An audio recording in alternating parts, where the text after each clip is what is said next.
Good evening, and thanks for staying up late with us tonight. I'm Brooke Buckner, joined by meteorologist Simone Thomas. And Simone, when I stepped outside tonight, I understand why you issued that weather impact alert. Oh my gosh, Brooke, it is so cold outside. It's brutal, if I'm being honest. You know, I don't like it. We just hit 10:01 and it's already below freezing. But let's look at the feels like temperatures, not just in Little Rock, but across the state. Oh, now we're down to feeling like 10 degrees. Ooh. Just a second ago, we were saying it felt like 11. Now the feels like it's down to 10 degrees in the capital city. The actual air temperature is 20. Bottom line, below freezing, feeling below freezing. Feels like 15 in Pine Bluff, 16 in Hot Springs. Searcy feeling like 12 degrees. And we still have the rest of the night to go. In fact, this is what that'll look like as we continue through the evening. By the top of your Monday morning, we're tracking feels like temperatures in those single digits.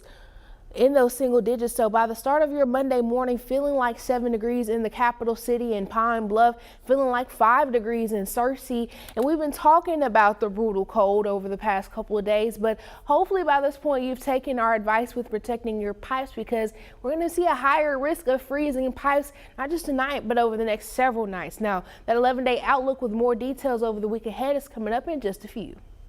Thanks, Simone. After getting past the heavy snow, the extreme cold temperatures are back. And this week, the state will see temps as low as 15 degrees. And that means you'll need to take some precautions. You want to make sure that you layer up with loose-fitting, warm clothing and a hat. Along with that, experts say you should also try to stay dry and out of the wind. Make sure your pets are taken care of as well. Keep them inside and bundled up if you have to take them out. You can put on the dog, whether that's a sweater or a jacket or whatever. This is not about fashion. This is about a necessity. They need some warmth. And you should pay particular attention to the feet, because a lot of times we have preset that's associated with some of this cold weather. Howell also says if your dog gets too cold, slowly warm them up with massages or with a little warm water. Be sure to visit thv11.com to keep track of the weather and check out the full list of warming centers. Aside from packing on the layers, experts also encourage you to prepare your vehicle. Dorian Coleman is a mechanic at Coleman & Sons Automotive in Little Rock. He says now is the time to check your tire pressure as well as oil and antifreeze levels. He adds that winter can also be the ideal time to finally take care of that old car battery.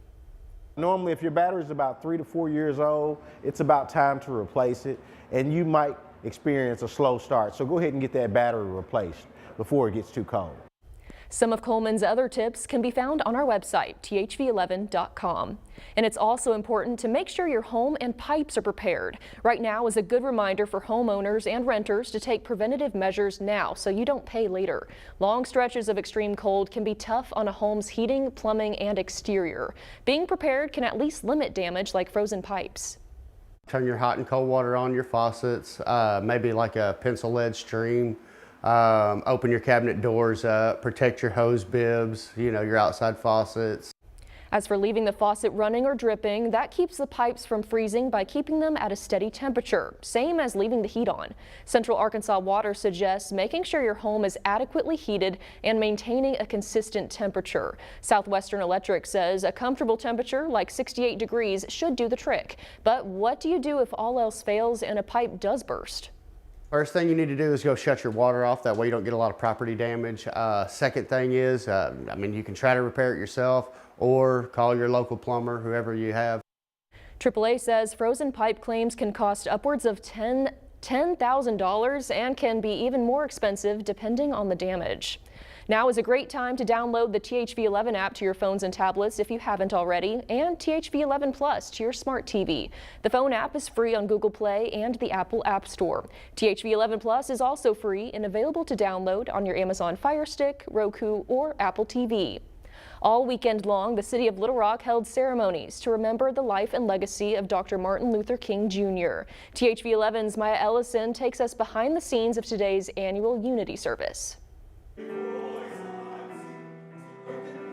A song of unity, resilience, and hope. Lift every voice and sing echoed through the sanctuary at St. Mark Baptist Church for the Dr. Martin Luther King Jr. Unity service. One of the things we wanted to do is to pay homage to Dr. King because he was all about unity, civil rights, and change for the betterment of all people. And 6 years later, the annual event continues to be a staple and a reminder of Dr. King's legacy. Dr. King's legacy is one of hope.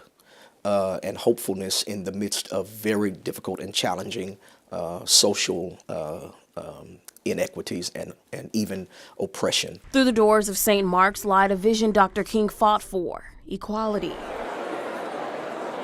In the city of Little Rock, Dr. King played an intricate role in progression of unity and the teachings that have been passed down for generations. From helping the Little Rock Nine, it's this one message that Mayor Frank Scott says showcases who Dr. King truly was. Dr. King, one, sent a telegram to Daisy Bates, helping her understand that as you go through this process, and he was preaching nonviolence. Secondly, from a Little Rock standpoint, that one of his last preaching engagements was at First Baptist Church on Gaines Street in Little Rock.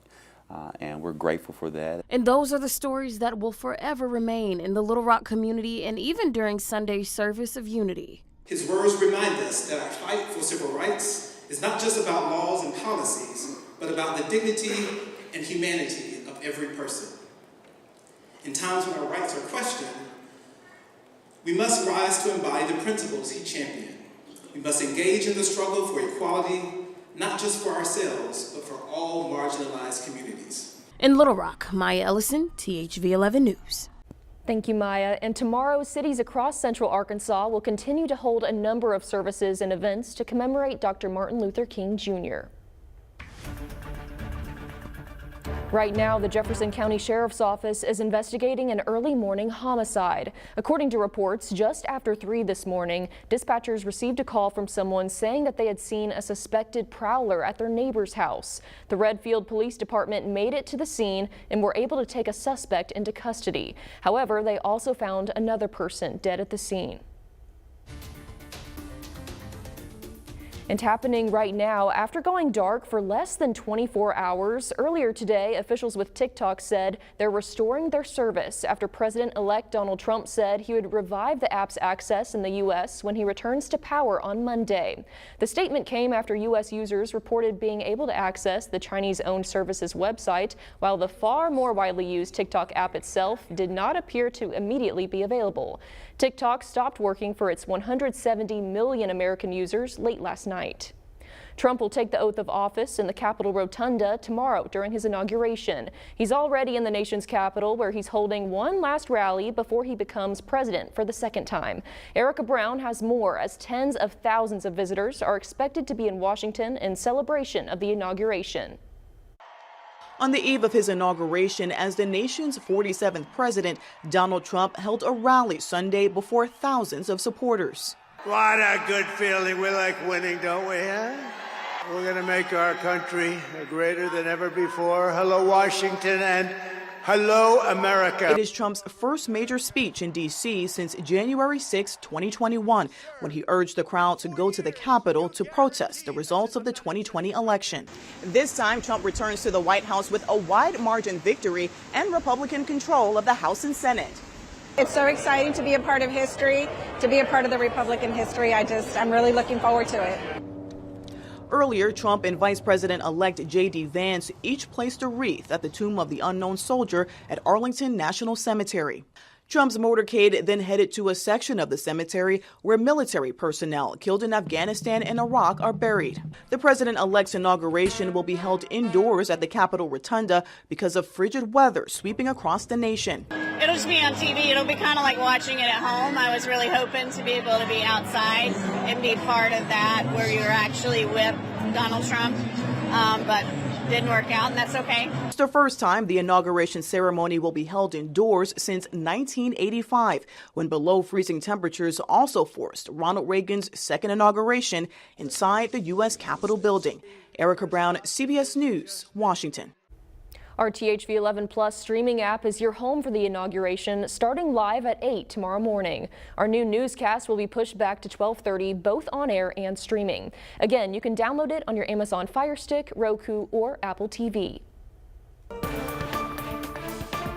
New at 10, we're taking a closer look at the 47th annual March for Life event that took place earlier today. The march is a peaceful and prayerful event that attracts thousands of Arkansans from across the state, including churches and families, to remember the estimated 60+ million unborn children killed by legal abortion. So we gather today to mark the anniversary of the Roe v. Wade decision of January 22nd, 1973. was responsible for the legal abortion of over 60 million unborn children, 250,000 of them right here in our state. Arkansas Right to Life, the state's oldest and largest pro-life organization, is an affiliate of the National Right to Life Committee. And still ahead, we're sharing a powerful story from Fayetteville, where a teacher reflects on how his professor impacted his life, leading to a lesson in geology and gratitude. And we have a frigid next several nights ahead of us with not so much better afternoons as well. Your detailed 11-day outlook is coming up after the break.